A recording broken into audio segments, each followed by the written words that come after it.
Kasih karunia dari Allah Bapa, kasih sayang dari Tuhan kita Yesus Kristus, dan persekutuan daripada Roh Kudus, itulah kiranya memberkati kamu sekalian. Amin. Shalom Bapak Ibu dan saudara-saudara yang kami kasih dalam nama Tuhan Yesus. Apa kabar untuk kita dalam satu hari ini?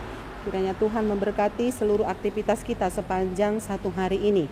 Sebelum kita berangkat untuk melakukan setiap tugas kita masing-masing, biarlah kita terlebih dahulu mendengarkan firman Tuhan yang akan menyapa kehidupan kita dalam satu hari ini, diambil dari kitab 1 Korintus pasal 1 ayatnya yang ke-27. Demikianlah bunyi daripada firman Tuhan. Tetapi apa yang bodoh bagi dunia dipilih Allah untuk memalukan orang-orang yang berhikmat, dan apa yang lemah bagi dunia dipilih Allah untuk memalukan apa yang kuat. Demikian bunyi firman Tuhan.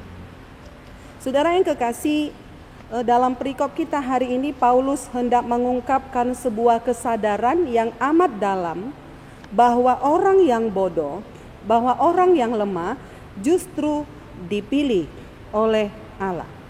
Saudara, tentu ini berbanding terbalik dengan apa yang sering dilakukan oleh manusia.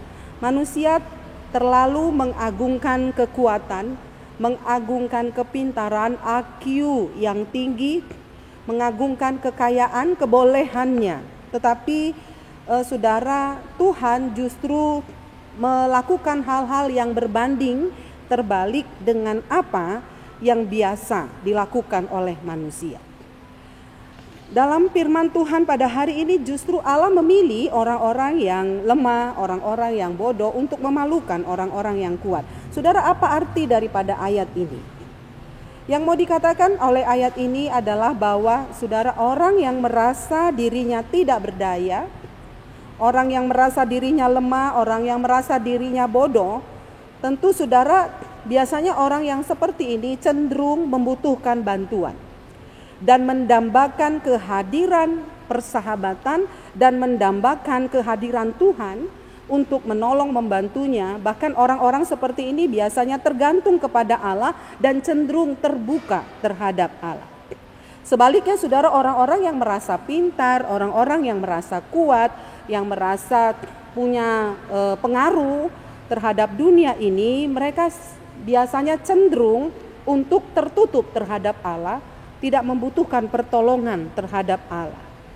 Karena itu saudara, inilah yang mau dikatakan oleh firman Tuhan. Firman Tuhan berkata, orang yang rendah hati akan ditinggikan, tetapi orang yang tinggi hati itu akan direndahkan. Atau ada di dalam dunia ini orang cenderung lebih tertarik mendandani penampilan luar dengan balutan-balutan rohani demi membangun reputasi di depan umum. Tetapi saudara, Allah tidak tertarik dengan topeng semacam ini. Hati Tuhan justru terpikat pada orang yang menyadari ketidakberdayaannya. Hati Tuhan terpikat terhadap orang yang bersedia mengandalkan kehadirannya dan kehadiran Allah.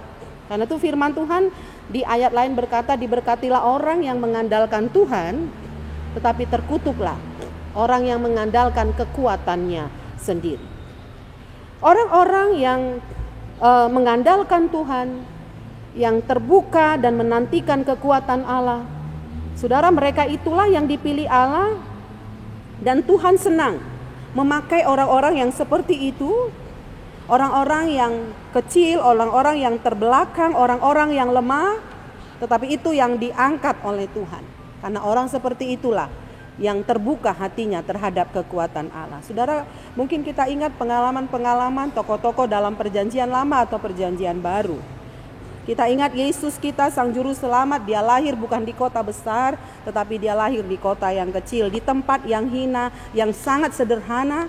Bahkan Juru Selamat kita itu, saudara, dibesarkan oleh keluarga yang sederhana, tetapi dia menjadi besar. Dia menjadi terkenal di seluruh dunia. Kita melihat bahwa yang kecil itu memiliki sebuah potensi. Kita lihat biji sesawi. Biji sesawi itu benih yang paling kecil, tetapi ketika dia berkembang, kemudian menjadi besar, saudara. Kita tahu juga bagaimana Musa dipakai oleh Tuhan. Dia adalah seseorang yang tidak pandai bicara, tetapi Tuhan mau pakai dia dengan luar biasa. Kita tahu juga dalam Alkitab, Daud itu dipakai Tuhan menjadi seorang pemimpin, menjadi seorang raja. Dia diambil dari pengembalaannya, dia adalah seorang gembala. Dan Timotius dipakai oleh Tuhan untuk memimpin satu gereja. Dia dipakai ketika usianya masih sangat muda. Dan Petrus juga dipakai oleh Tuhan menjadi seorang murid, dan dia dipakai oleh Tuhan setelah kebangkitannya. Dia diangkat, dia dipanggil dari penjala ikan menjadi penjala manusia. Small is beautiful. Saudara, kecil itu indah. Karena itu saudara, jangan kecil hati. Kalau pada kondisi sekarang ini kita dalam keadaan kecil di mata manusia, kita tidak mungkin diperhitungkan. Tetapi jagalah selalu hati kita masing-masing. Jagalah hati Anda ketika kita tetap terbuka terhadap kuasa Tuhan, terbuka terhadap pertolongan Tuhan. Maka Tuhan berpihak kepada orang yang kecil. Apa yang tidak diperhitungkan. Bahkan kalau kita melihat ada banyak tokoh-tokoh orang cacat sekalipun, kalau Tuhan mau pakai, maka Tuhan pakai kecacatannya untuk kemuliaan bagi nama Tuhan.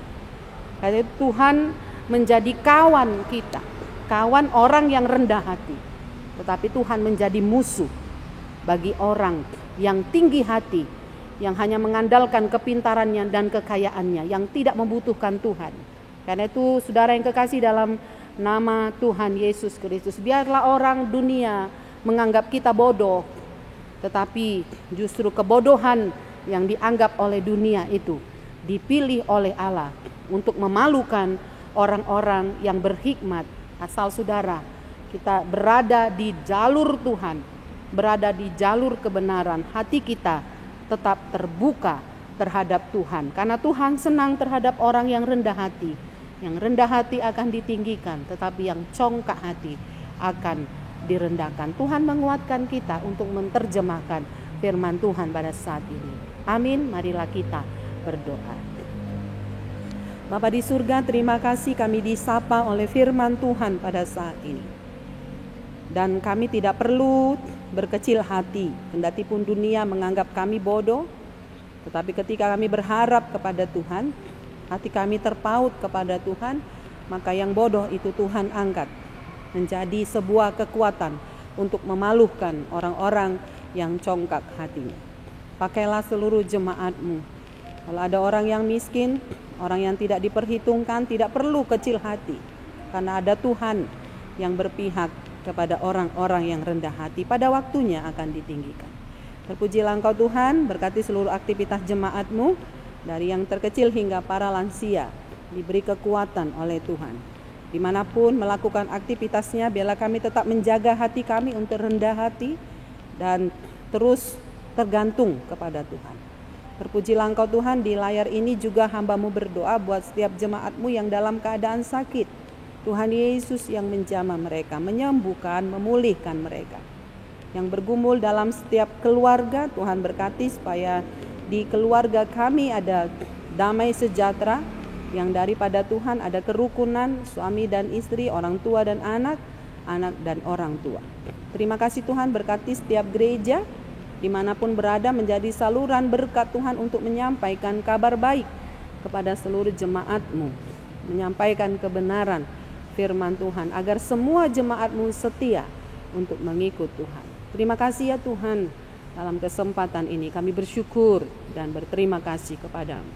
Dalam nama Tuhan Yesus kami berdoa dan mengucap syukur. Amin.